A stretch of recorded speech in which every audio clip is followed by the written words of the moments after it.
યોગઃ કર્મસુ કૌશલમ.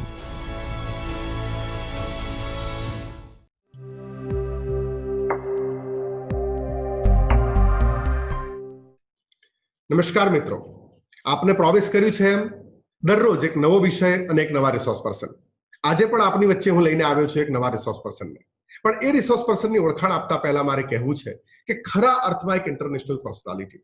In real sense he is an international personality. He has given his voice too many documentaries. એમનો અવાજ ઘણી બધી ડોક્યુમેન્ટરીઝમાં આપ્યો છે. જેવી રીતે અમિતાભ બચ્ચનના અવાજની એક વેલ્યુ છે, એવી જ રીતે માંડકા જયેશ કુમારના અવાજની એક વેલ્યુ છે. I would like to introduce Dr. Jayesh Mandka. Dr. Jayesh Mandka is an assistant professor of English in BD Arts College, Ahmedabad. અમદાવાદની BD Arts કોલેજમાં અંગ્રેજીના પ્રોફેસર તરીકે કાર્યરત છે જયેશ માંડકાજી. જયેશ માંડકાજીની વાત કરીએ તો એમણે પીએચડી ગુજરાત યુનિવર્સિટીમાંથી કર્યું છે, એમફિલ ગુજરાત યુનિવર્સિટીમાંથી કર્યું છે અને બીએ અને એમએ પણ ગુજરાત યુનિવર્સિટીમાંથી કર્યું છે.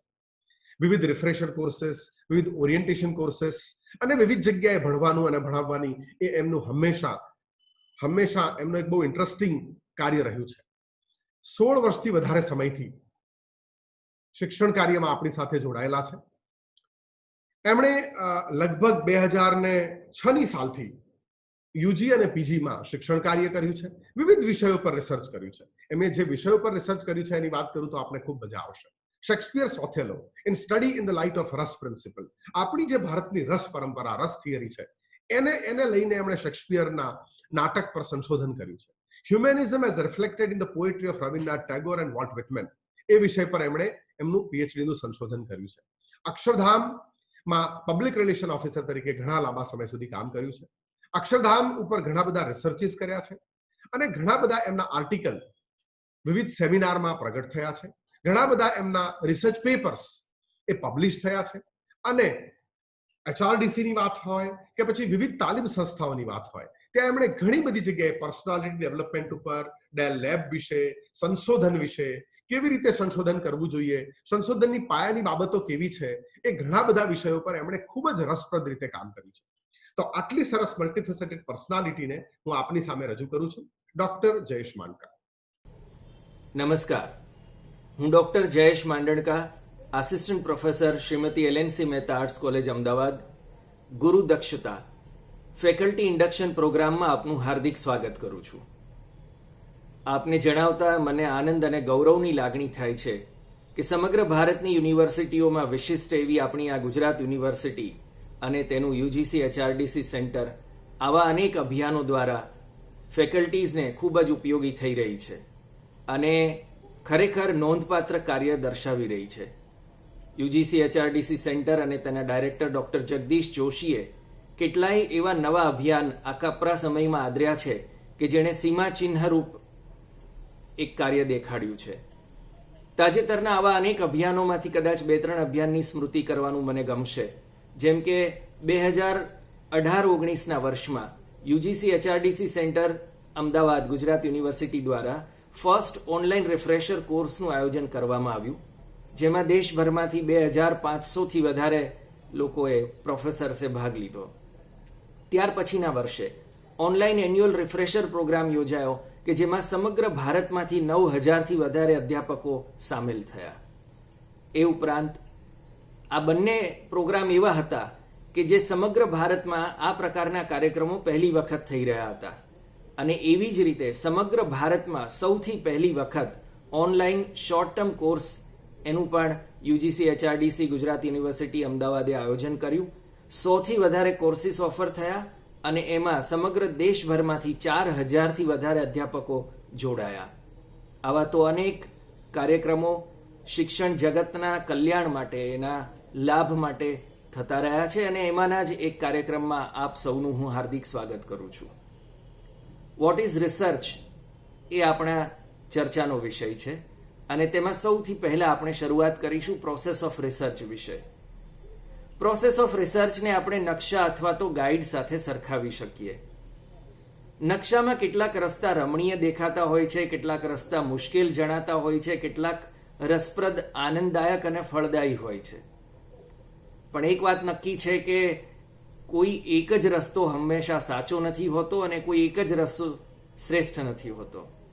આપણા ગંતવ્ય સ્થાન અને આપણી અનુકૂળતા મુજબ જે રિસોર્સિસ આપણી પાસે અવેલેબલ હોય છે, પૈસા, સમય, શ્રમ, એ બધાની ઉપલબ્ધિના આધારે આપણે રસ્તો પસંદ કરતા હોઈએ છીએ.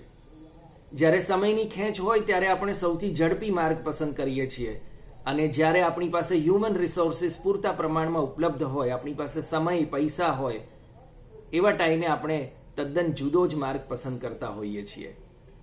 એવી જ રીતે સંશોધન પણ એક યાત્રા છે, અને આ સંશોધન કાર્યને અસરકારક રીતે પાર પાડવા માટે રિસર્ચ પ્રોસેસમાં ઘણા બધા કાર્ય અને તબક્કાઓની એક શૃંખલા રચાઈ છે. અહીં એક વાત આપણે ખાસ યાદ રાખવી જોઈએ કે રિસર્ચ પ્રોસેસ સાથે સંકળાયેલા તમામ તબક્કાઓ એકબીજાથી સાવ સ્વતંત્ર રીતે કાર્યરત નથી કરી શકાતા. તે બધા તબક્કાઓ એકબીજા પર પરસ્પર આધારિત હોય છે, એકબીજાને પ્રભાવિત કરે છે. સંશોધનનું પ્રથમ સોપાન તેના અંતિમ સોપાનના સ્વરૂપને નિશ્ચિત કરવામાં નિર્ણાયક ભૂમિકા ભજવતું હોય છે. એટલે જો ભાવિ પ્રક્રિયાઓને ધ્યાનમાં લેવાનું આપણે ચૂકી જઈએ તો કદાચ ભવિષ્યમાં ઘણી ગંભીર સમસ્યાઓ સર્જાય અને સંશોધન અભ્યાસ સારી રીતે પૂર્ણ થઈ શકતો નથી. તેમ છતાં જુદા જુદા તબક્કાઓનો ક્રમ રિસર્ચ પ્રોસેસ અંગે ઉપયોગી માર્ગદર્શિકા બની શકે એમ છે. એમાં સૌ પ્રથમ છે ફોર્મ્યુલેટિંગ ધ રિસર્ચ પ્રોબ્લેમ. રિસર્ચ પ્રોસેસનું સૌથી પહેલું સોપાન એટલે ફોર્મ્યુલેટિંગ ધ રિસર્ચ પ્રોબ્લેમ. મહાન વૈજ્ઞાનિક આલ્બર્ટ આઇન્સ્ટાઈને નોંધ્યું હતું કે ફોર્મ્યુલેશન ઓફ પ્રોબ્લેમ એ પ્રોબ્લેમના સોલ્યુશન કરતાં પણ વધારે આવશ્યક પગલું છે.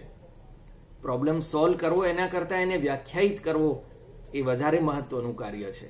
અને સંશોધન ક્ષેત્રે એક વાત બહુ જાણીતી છે કે જો તમે પ્રોબ્લેમ્સને સારી રીતે ડિફાઇન કરી લો તો પછી આખી જે રિસર્ચ પ્રોસેસ છે એમાંની મોટા ભાગની પ્રક્રિયા સારી રીતે પૂરી થઈ શકે છે.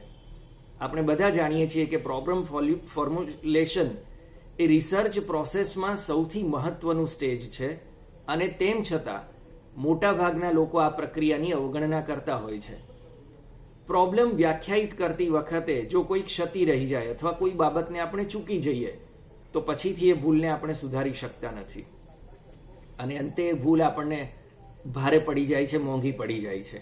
એટલે પ્રોબ્લેમ ડેફિનેશન પર જો બરાબર ધ્યાન આપવામાં આવે તો રિસર્ચ ઓબ્જેક્ટિવ્સ પણ સારી રીતે આપણે ડિફાઇન કરી શકીએ, અને જો એમ થાય તો સુસંગત ડેટા, જરૂરી ડેટા આપણે આસાનીથી મેળવી શકીએ.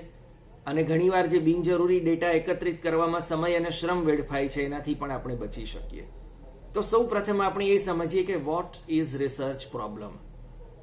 આપણે શરૂઆતમાં જ વાત કરી કે રિસર્ચ પ્રોસેસ એક યાત્રા સમાન છે, અને જ્યારે આપણે કોઈ મુસાફરીનું આયોજન કરીએ છીએ ત્યારે આપણે બે બાબતોને ખાસ ધ્યાનમાં લઈએ છીએ. એક તો આપણે ક્યાં પહોંચવાનું છે, એ ડેસ્ટિનેશન, અને બીજું આપણે કઈ રીતે પહોંચવાના છીએ, તે રીત, મેથડ.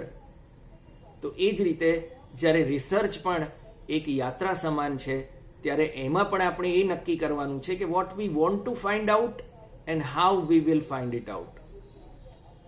પ્રોબ્લેમ આઇડેન્ટિફિકેશન માટે 3 બાબતો અગત્યની છે.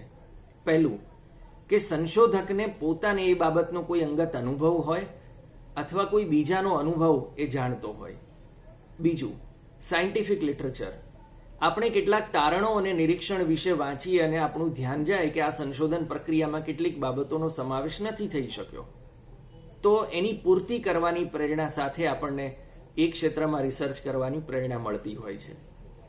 આપણને ક્યારેક રિસર્ચ થિયરીઝમાં કોઈ ખામીઓ દેખાય, ત્રુટી જણાય, અપૂર્ણતા આપણને નજરમાં આવે તો એની પૂર્તિ કરવા માટે કે એને પૂર્ણતા લાવવા માટે પણ આપણે રિસર્ચ કરતા હોઈએ છીએ. આ ત્રીજી બાબત છે. હવે આપણે જોઈએ important considerations in selecting a research problem. જ્યારે રિસર્ચ પ્રોબ્લેમની પસંદગી કરવાની હોય તો આપણે કેટલાક પાસાઓને ખાસ ધ્યાનમાં રાખીશું. એમાં સૌથી પહેલું પાસું છે ઇન્ટરેસ્ટ. આપણે રિસર્ચનું જે કામ આરંભ્યું છે, આપણે જાણીએ છીએ કે એ કાર્ય ખૂબ જહેમત માંગી લે એવું છે. એમાં ખૂબ શ્રમ અને સમય જોઈએ, અને લાંબા સમય સુધી આપણો ઉત્સાહ અને રસ પણ ટકી રહેવો જોઈએ. અને એટલે આપણે એવું ક્ષેત્ર પસંદ કરવું જોઈએ કે જેમાં આપણને રસ હોય, જેમાં આપણને પ્રોફેશનલ અને પર્સનલ ઇન્ટરેસ્ટ હોય. જો એવો રિસર્ચ પ્રોબ્લેમ આપણે પસંદ કરીશું તો બાકીની પ્રક્રિયા એકદમ સરળ, મનભાવન અને રસપ્રદ બની જશે. ત્યાર પછીની બાબત છે મેગ્નિટ્યુડ. આપણે જ્યારે રિસર્ચ એરિયા પસંદ કરીએ ત્યારે એટલો બધો વિશાળ એરિયા ન પસંદ કરીએ કે જેને આપણે પહોંચી જ ન વળીએ. એટલે આપણે રિસર્ચ એરિયાને સીમિત અથવા તો કેન્દ્રિત કરતા શીખવું જોઈએ, જેથી કરીને આપણે એને સારી રીતે મેનેજ કરી શકીએ, એને વિશિષ્ટ બનાવી શકીએ અને એને સ્પષ્ટ કરી શકીએ. તો ઉપલબ્ધ સમય અને રિસોર્સિસને ધ્યાનમાં રાખીને આપણે સફળતાપૂર્વક રિસર્ચ કેવી રીતે પૂરી કરી શકાય એ ધ્યાનમાં રાખીને એ અનુસાર ટોપિક પસંદ કરવો જોઈએ. ત્યાર પછીની બાબત છે મેઝરમેન્ટ ઓફ કન્સેપ્ટ. જો આપણે આપણા સંશોધન અભ્યાસમાં ઇન્ડિકેટર અને મેઝરમેન્ટ ઓફ કન્સેપ્ટનો ઉપયોગ કર્યો હોય તો એ બાબતે પણ આપણે શરૂઆતથી જ બહુ સ્પષ્ટ રહેવું જોઈએ. ત્યાર પછી લેવલ ઓફ એક્સપર્ટીઝ. આપણે જે સંશોધન કાર્ય કરવાના છીએ એ બાબતે આપણને પૂરતો જ્ઞાન અને અનુભવ હોવો જોઈએ, કારણ કે છેવટે તો આખી રિસર્ચની સાધના આપણે એકલા હાથે ઉપાડી લેવાની છે. ત્યાર પછી આવે છે રેલેવન્સ, કે આપણે જે રિસર્ચ કરી રહ્યા છીએ એ રિસર્ચની શું ઉપયોગિતા છે અને એનું શું રેલેવન્સ છે, એની શું પ્રાસંગિકતા અથવા સુસંગતતા છે વર્તમાન સમય અને સમાજને પરિપ્રેક્ષ્યમાં. એટલે પહેલું તો આપણે જે રિસર્ચ કરીએ એનાથી હયાત જ્ઞાન ભંડારમાં વધારો થવો જોઈએ. આપણે જે ક્ષેત્રમાં રિસર્ચ કરવા માંગીએ છીએ એ ક્ષેત્રમાં જ્યાં પણ ક્યાંય ત્રુટિ હોય તો એની આપૂર્તિ આપણા રિસર્ચથી થવી જોઈએ અને આપણા રિસર્ચને આધારે કદાચ ભવિષ્યમાં નીતિ નિર્ધારણ પણ કરવામાં મદદ થવી જોઈએ. ત્યાર પછીની બાબત છે availability of data. Research topic નક્કી કરતા પહેલા આપણે ખાસ ખાતરી કરી લેવી જોઈએ કે આપણે જે ક્ષેત્રમાં રિસર્ચ કરવા જઈ રહ્યા છીએ ત્યાં જરૂરી અને યોગ્ય ડેટા પૂરતા પ્રમાણમાં ઉપલબ્ધ છે કે નહીં. અને છેલ્લો મુદ્દો ethical issues. Ethical issues study પોપ્યુલેશનને કેવી રીતે પ્રભાવિત કરશે અને એથી એથિકલ પ્રોબ્લેમ્સનો કેવી રીતે ઉકેલ લાવી શકાય તે પ્રોબ્લેમ ફોર્મ્યુલેશનના તબક્કે જ આપણે ચકાસી લેવું જોઈએ. હવે આપણે જોઈએ techniques involved in defining a problem. Problem define કરવો એ ખૂબ મોટું મુશ્કેલ કામ છે, ભગીરથ કાર્ય છે અને અંગ્રેજી ભાષાના સંદર્ભે કહીએ તો ઇટ્સ અ હર્ક્યુલન ટાસ્ક. અને એ કાર્ય બુદ્ધિ અને સૂઝપૂર્વક કેવી રીતે આપણે પાર પાડવું જોઈએ કે જેથી કરીને ભવિષ્યમાં કોઈ ગૂંચવણ ઊભી ન થાય. તો એને માટેના 3 રસ્તા છે, 3 તબક્કાઓ છે. પહેલું છે state the problem in a general way. પ્રોબ્લેમને આપણે કેટલાક વ્યવહારુ, વૈજ્ઞાનિક અને બૌદ્ધિક સંદર્ભે સરળ શબ્દોમાં વ્યક્ત કરવો જોઈએ.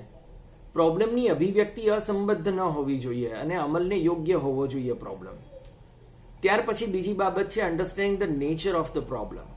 પ્રોબ્લેમના ઉદ્ભવ, સ્વરૂપ, હેતુઓ અને પર્યાવરણને સ્પષ્ટતાપૂર્વક સમજવા માટે સંશોધકે વિષય વસ્તુ સાથે સંકળાયેલા લોકોનો સંપર્ક કરવો જોઈએ અને એમની સાથે વિમર્શ કરી અને એમનું માર્ગદર્શન પણ લેવું જોઈએ. ત્યાર પછી આવે છે સર્વે ધ અવેલેબલ લિટરેચર.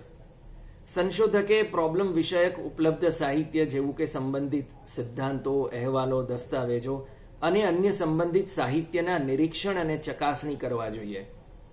આમ કરવાથી સંશોધન માટે આવશ્યક ટેકનિક્સ, અભ્યાસ દરમિયાન સંભવિત મુશ્કેલીઓ, ડેટા એનાલિસિસમાં થતી આવતી સંભવિત ખામીઓ અને પ્રવર્તમાન રિસર્ચ પ્રોબ્લેમ માટે નવી પદ્ધતિઓ નિર્ધારિત કરી શકાશે. અને ચોથી વાત, go for discussions for developing ideas.